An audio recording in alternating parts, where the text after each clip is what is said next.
Êtes-vous capable de vous exprimer en public pendant au moins 3 minutes seulement en shimaoré et en kibushi? En arpentant les ruelles de Mamoudzou, on réalise que du côté des jeunes, c'est le chi français qui domine. C'est français maoré. Je mélange les deux. Est-ce que tu estimes que tu es un bon shimaoré? Non, pas du tout.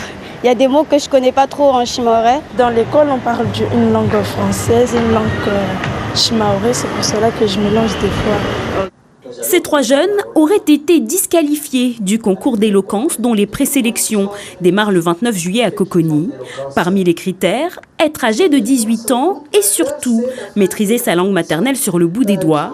L'ambition des organisateurs, valoriser nos langues régionales et déconstruire les idées reçues.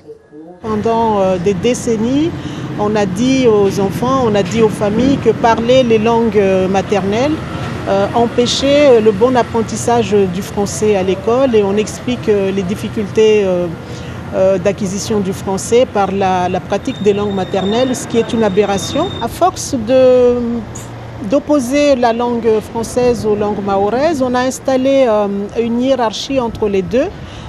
Et les langues de Mayotte sont aujourd'hui complètement disqualifiées.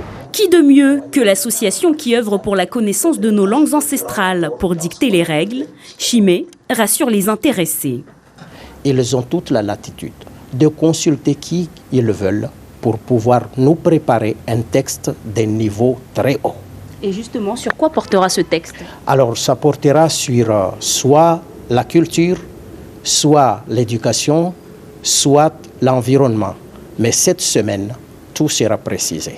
Chaque interco aura 2 places dans le jury. Il y aura des membres de Chimé, il y aura des membres du Conseil de la culture, de l'éducation et de l'environnement, et d'autres membres du grand public, disons.